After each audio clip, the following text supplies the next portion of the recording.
네, 바로 이어서 정성호 후보 연결해 보겠습니다. 정성호 의원님 나와 계시죠? 안녕하세요.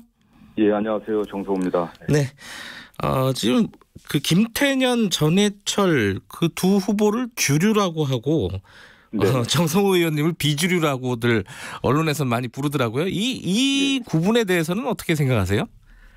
저는 뭐 거기엔 동의하지 않습니다. 네. 저도 주류죠. 우리 국민들이 민주당을 108석의 거대 여당으로 만들어 주셨지 않습니까? 네. 민주당 전체가 국정 운영의 주체이고 중심이고 네. 민주당 국회의원 전체가 주류죠. 네. 이 그 두 후보들 같은 경우에는 뭐 친문, 뭐 당권파 이런 식으로 많이들 이름을 붙이잖아요. 네. 이분들은 뭐 긴밀한 당청 관계 이런 것들을 많이 강조하는데 정 후보님은 본인은 어떤 장점이 있다고 말씀을 해주시겠습니까? 지금 20대 국회가 국민들로부터 최악의 국회로 평가받고 있지 않습니까? 네. 폭언, 막말, 무능력, 무기력하고 입법 예산 처리 제대로 안 했는데요. 네. 그게 당정청 관계가 잘못돼서 안 된 게 아닙니다. 당정청 관계는 우리 여당에서는 상수고 기본입니다. 네. 저는 뭐 잘할 수 있고요. 예. 오히려 그 야당과의 관계를 제대로 해낼 수 있는 그 대야 관계가 원만치 않았기 때문에 국회가 정상적으로 운영되지 않았죠. 물론 기본적인 책임은 야당에게 있습니다. 네. 그렇지만 우리 여당이 야당과 신뢰감을 갖고 좀 진정성 있는 대화의 노력이 과연 있었는지 좀 자문해 볼 필요가 있고요. 네. 그런 면에서 제가 세 후보 중에서는 유일하게 대야 협상 경험이 가장 많습니다. 원내수석 부대표를 했었고 네. 상임위원장을 했기 때문에 네. 제가 대야 관계를 가장 원만하게 할 수 있고 또 개파색이 없기 때문에 네. 우리 당내를 통합하고 또 국민들의 의견을 좀 잘 들을 수 있지 않겠나 하는 그런 자신감이 있습니다. 지금 대야 관계 말씀하셨는데요. 네. 이제 21대 국회 같은 경우에는 여대 야소 그리고 180석이라는 거대 여당입니다. 야당과 협상이 그럼 어떻게 달라져야 된다? 뭐 구상하고 계신 게 좀 있으신가요? 결국에는 뭐 제도가 잘못돼서 문제가 되는 게 아니라 네. 사람 문제 아니겠습니까? 예. 여야 관계에도 서 신뢰 관계가 있어야 되고 진정성 있는 대화가 돼야 되는데 네. 저는 그런 면에서 제가 세 번의 국회의원을 하는 동안 12년의 의정활동하는 동안 또 야당 의원들과 오랫동안 신뢰 관계가 있습니다. 네. 제가 어떻게 원내수석을 했고 어떻게 상임위를 운영했는지를 잘 알고 있기 때문에 네. 일단 야당과 대화를 하려면 진정성 있게 우리가 들어야 됩니다. 그들의 의견을 듣고 네. 먼저 여당이기 때문에 의견을 듣고 그걸 반영하겠다는 또 우리가 양보할 수 있는 그런 자세가 필요하고요. 전 그런 의미에서 누구보다도 잘할 수 있습니다. 예. 사실은 이번에 원내대표 선거에서 가장 큰 변수 중에 하나가 초선 당선인들입니다. 68명이나 되는데 이 초선 당선인들을 움직일 수 있는 뭐 전략, 메시지 어떤 게 있으실까요? 저는 다른 무엇보다도 이번 그 원내대표 선거 의미를 초선 의원분들이 잘 알 거라고 보고 있습니다. 네. 이게 이번 원내대표가 무슨 특정 계파의 대표를 뽑거나 네. 특정 정파 이익을 대변하는 그런 원내대표가 아닙니다. 이번 원내대표는 180석 거대 여당 대표이기 때문에 사실상 국민의 대표를 선출한 그런 의미를 갖고 있다고 보고 있습니다. 네. 우리 초선 의원들이 정말 본인들이 독립된 헌법기관으로서 국회를 운영하는 데 있어서 주체이기 때문에 또 최초의 또 국회의원에서 권한 행사입니다. 네. 그렇기 때문에 대화 관계를 원만히 할 수 있고 또 그래서 국회가 성과를 낼 수 있는 그리고 당내를 통합할 수 있는 그런 리더십이 어떤 리더십인지 네. 그런 걸 좀 객관적으로 보고 좀 판단을 할 거로 믿고 있습니다. 알겠습니다. 시간이 많지는 않지만은 그래 구체적인 정책 과제, 20대 못한 과제, 21대 해야 될 과제 이런 부분들을 간단하게나마 좀 여쭤보겠습니다. 먼저요. 21대 국회에서 최우선적으로 추진해야 될 정책 과제 국회 어떤 게 있을까요?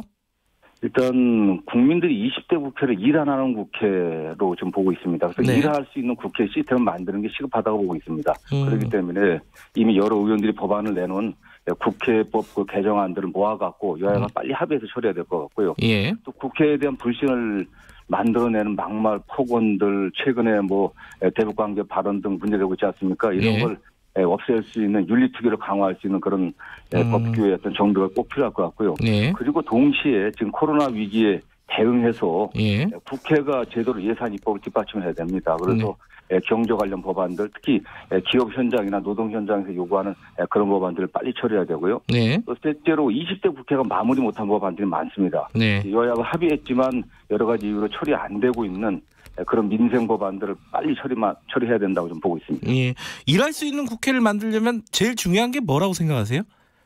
물론 중요한 거는 뭐 제도의 문제는 아닙니다. 예. 이제 뭐 제도의 문제가 아니라 사람의 문제겠죠. 그러나 일단 제도적인 뒷받침을 해야 되는데 예.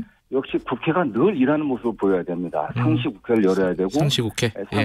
상임위원회도 늘 열어야 되고 소위원회도 현재 체계로 다 처리를 못한다 하면 복수 소위를 빨리 만들어야 됩니다. 네. 그런 의미에서 또 거기에 제대로 의원들이 일을 하지 않을 때 제재를 가할 수 있게 저희들이 그런 제재 규정도 꼭 만들어야 된다고 보고 있습니다. 지금 20대 국회 얼마 안 남았는데 지금 몇 가지 처리 못한 게 많습니다. 그 중에 하나가 종부세예요. 이게 사실상 물 건너갔다 이렇게 보도들 많이 하는데 이거 어떻게 해야 된다고 보세요?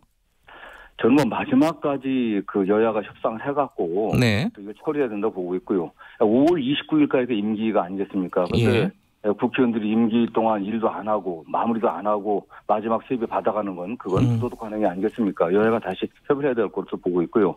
다만 협의가 안 된다고 하면 저는 뭐 이것도 최우선 과제 하나로 선정해서 처리를 해야 된다고 보고 있고 기본적으로 입법 취지는 뭐 야당에서 일부 반대하지만 또 부동산 투기 근절하고 또 어쨌든 자원이 생산적인 투자에 돌아갈 수 있게 하고 특히 가장 심각한 사회적 양극화를 지금 심화시키는 게 이런 문제 아니겠습니까? 부동산 문제이기 때문에 종부세는 실소유자 1주택에 대해서는 어느 정도 완화의 측면이 필요하겠지만 종부세를 강화하는 그런 입법은 필요하다고 보고 있습니다. 지금 말씀하신 건 1주택자 종부세 완화는 총선 때 얘기가 잠깐 나왔어요. 민주당에서. 그 부분은 지금 동의하시는 건가요?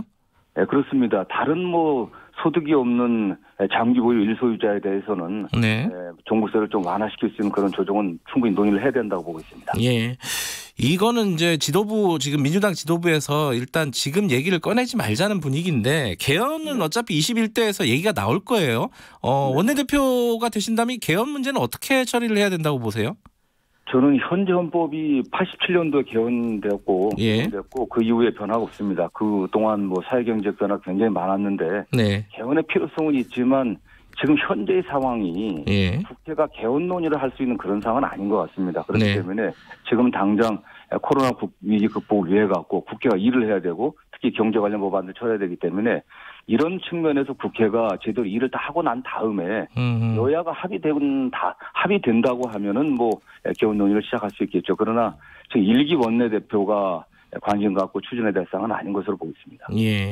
지금은 꺼낼 계제는 아니다 이런 말씀이시네요. 마지막으로요. 지금 사실 7월에 공수처가 출범을 하려면은 20대 국회에서 처리돼야 될 후속 법안들이 몇 가지 있잖아요. 요거는 지금 막혀 있는 상황입니다. 만약에 지금 원내대표라면 이 문제는 어떻게 푸실 수 있겠어요?